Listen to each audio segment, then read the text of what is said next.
नमस्कार दर्शकों, आप सभी का स्वागत है हमारे इस यूट्यूब चैनल पर। दोस्तों, आज की कथा बड़ी ही ज्ञानवर्धक रहने वाली है। आप लोगों से उम्मीद है दोस्तों कि कथा को पूरा श्रवण अवश्य करें। स्वर्ग जाने का असली हकदार कौन और वह कौन सा पाप है दोस्तों जिसे करने वाले मनुष्य को नरक जाने से कोई नहीं रोक सकता है। आज एक प्राचीन कथा के माध्यम से हम आप सभी को बताने का प्रयास करेंगे दोस्तों कि पूजा पाठ, दान धर्म, जाप, तप आदि प्रकार के करोड़ों पुण्यों के काम करने के बाद भी दोस्तों कुछ मनुष्य नरक में ही क्यों जाते हैं, तथा अत्यंत घोर पाप करने पर भी कुछ मनुष्यों को स्वर्ग की प्राप्ति क्यों होती है। ऐसा भय कौन सा पुण्य है दोस्तों जो मनुष्य को करोड़ों पापों का नाश करता है, और ऐसा भय कौन सा पाप है जो उनके करोड़ों पुण्यों को नष्ट कर देता है। तो चलिए साथियों, बिना देरी किए हुए शुरू करते हैं इस प्राचीन कथा को।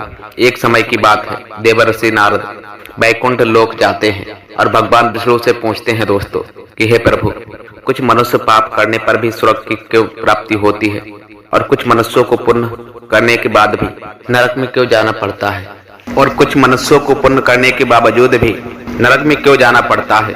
ऐसा वह कौन सा पाप है दोस्तों जो सभी पुण्यों को नष्ट कर डालता है, और वह कौन सा पुण्य है जो समस्त मानव पापों को भस्म कर डालता है। तब भगवान विष्णु कहते हैं दोस्तों कि हे देवर्षि, आज आपने संसार के कल्याण के लिए हेतु उत्तम ही बहुत ही अच्छा प्रश्न किया है। इसी संदर्भ में आज मैं आपको एक अत्यंत प्राचीन इतिहास बताता हूँ, जिसे सुनकर आपको अपने सभी प्रश्नों के उत्तर प्राप्त हो जाएंगे। इसीलिए आप इस कथा को ध्यान से पूरा अंत तक अवश्य सुने। जो भी मनुष्य इस कथा का श्रवण करता है उसके समस्त पापों का नाश होता है। देवर्षि नारद कहते हैं कि हे प्रभु, आपके मुख से इस कथा को सुनना मेरा सौभाग्य होगा।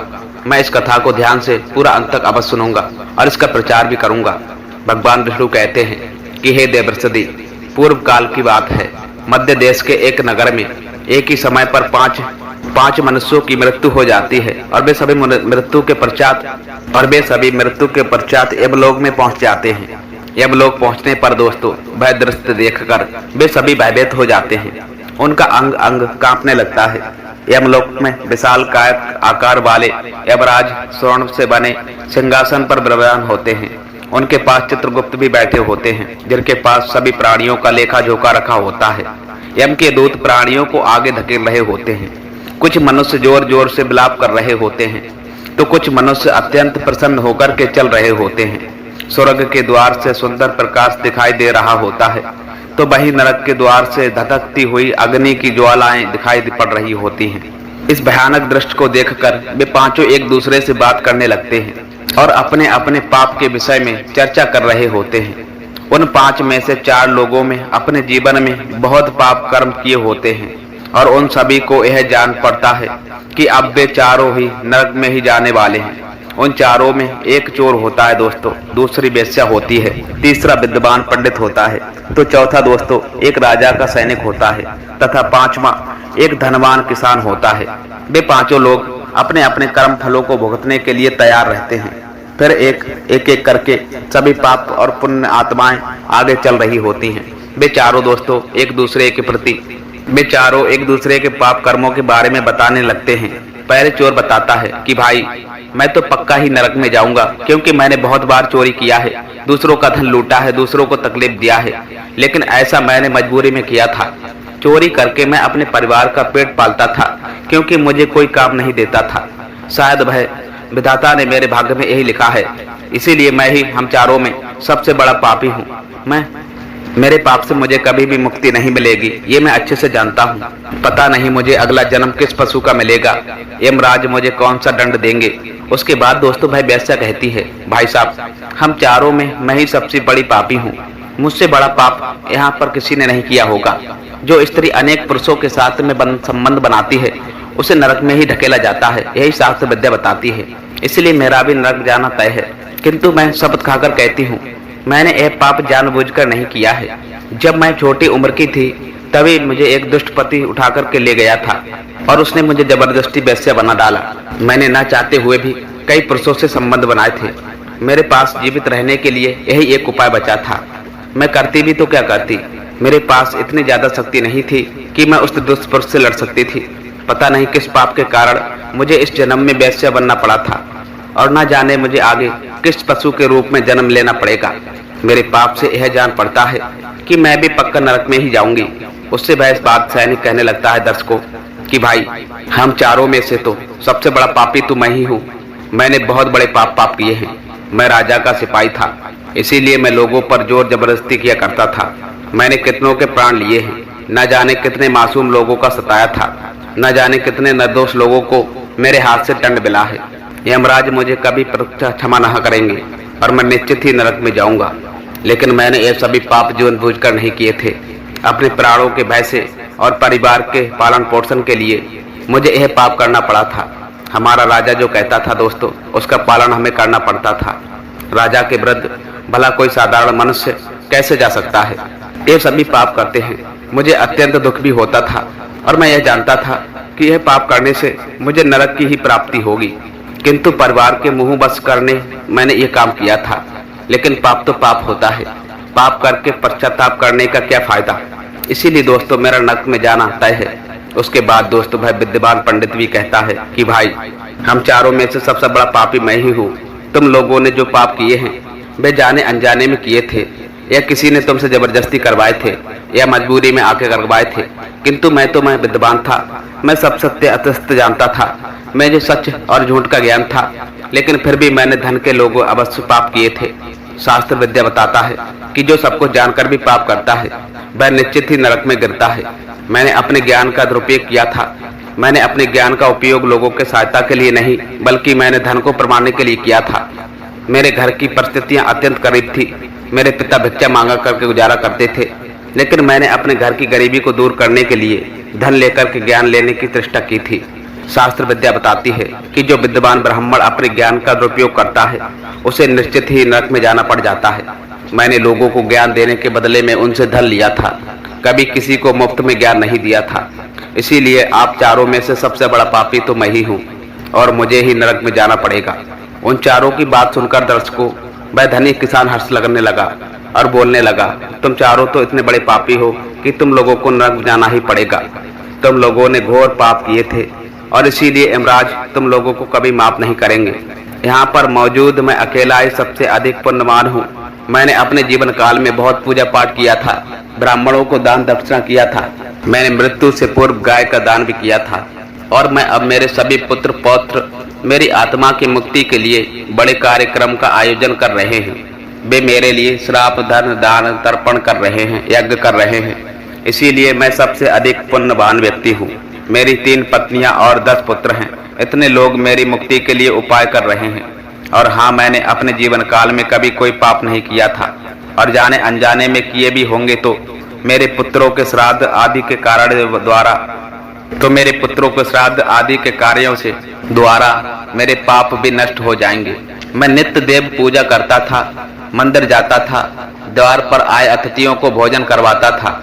इसीलिए मुझे पूरा विश्वास है कि यमराज मुझे नरक में नहीं डालेंगे और मुझे मोक्ष की प्राप्ति निश्चित ही होगी।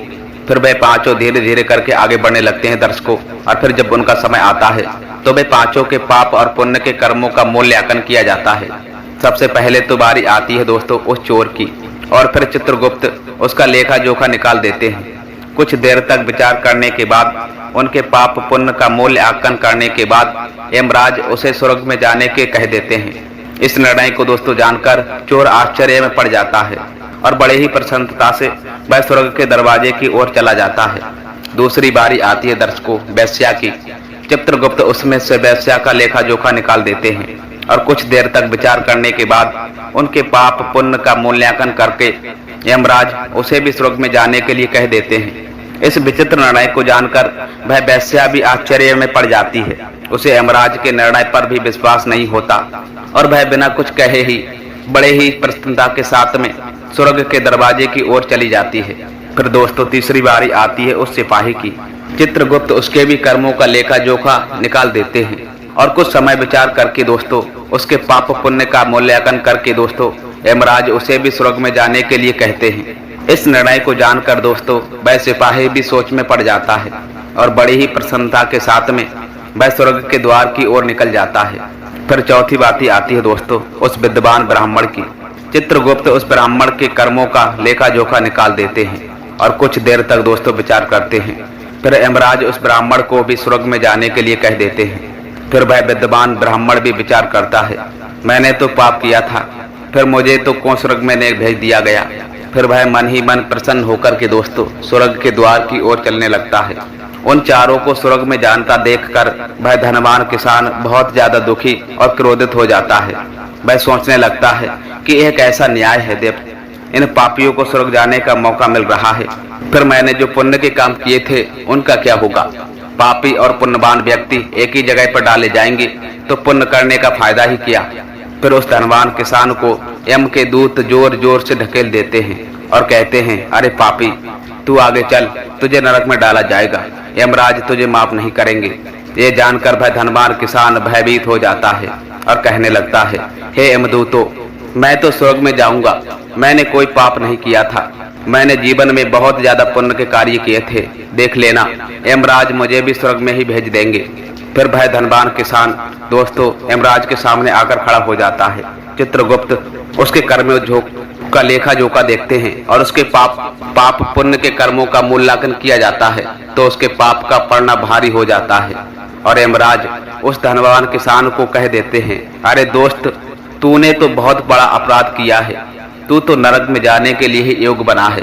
इतना जानते ही वह किसान थर थर कांपने लगता है और यमराज से कहता है, हे धर्मराज, यह अन्याय है, मैंने तो जीवन काल में कोई पाप नहीं किया है और पुण्य के काम किए हैं, आप मुझे नरक में क्यों डाल रहे हो।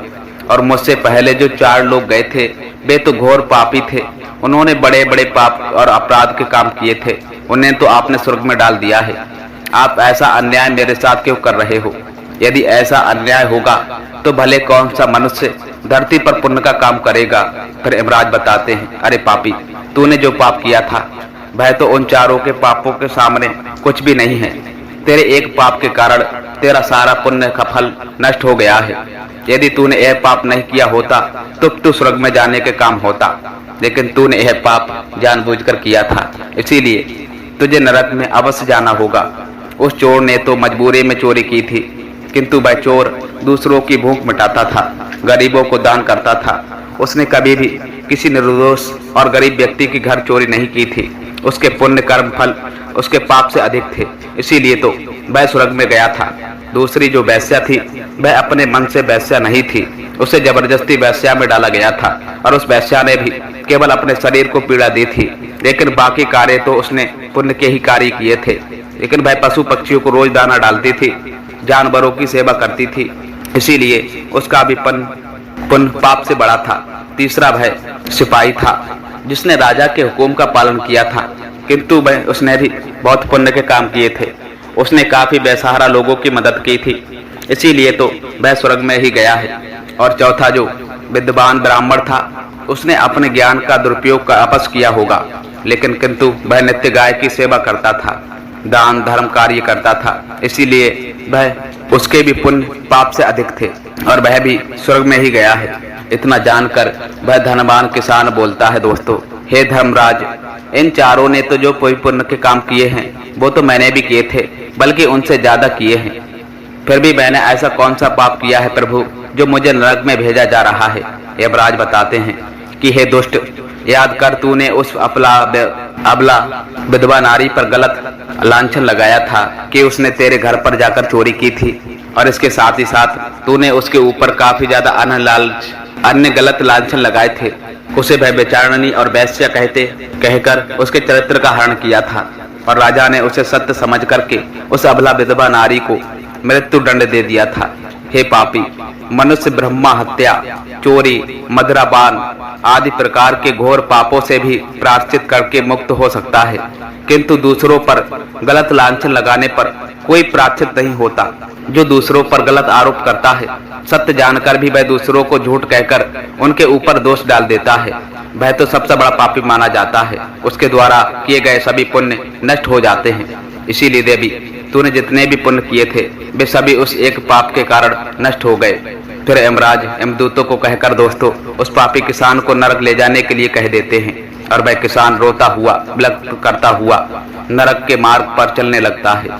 हे देवरसदी, इस प्रकार से उन चारों ने पाप करके भी उन्हें स्वर्ग की प्राप्ति हुई थी, किंतु उस किसान ने भी जघन्य अपराध किया था। किसी अबला स्त्री पर गलत लांछन करके उसका चरित्र हनन किया था।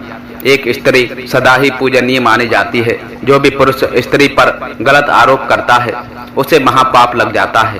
कभी किसी स्त्री की दुर्बलता का फायदा नहीं उठाना चाहिए। पराई स्त्रियों को सदैव ही माता समझना चाहिए। जो पराई स्त्रियों पर गलत दृष्टि डालता है उसे पाप ही लग जाता है। जो विधवा और दुखिया स्त्री को सताने लगता है उसे नरक में जाना पड़ जाता है। मनुष्य को कभी भी सत्य का मार्ग नहीं छोड़ना चाहिए। सत्य के मार्ग पर चलकर ही स्वर्ग की प्राप्ति होती है। असत्य का साथ देने से मनुष्य के सभी पुण्य भी नष्ट हो जाते हैं। तो मित्रों, कभी किसी पर गलत आरोप नहीं लगाना चाहिए। सत्य जानकर भी असत्य का साथ नहीं देना चाहिए। जो दूसरों पर गलत आरोप लगाता है दोस्तों, उसे यमराज कभी क्षमा नहीं करते हैं। उम्मीद है दर्शकों आपको यह कथा पसंद आई होगी।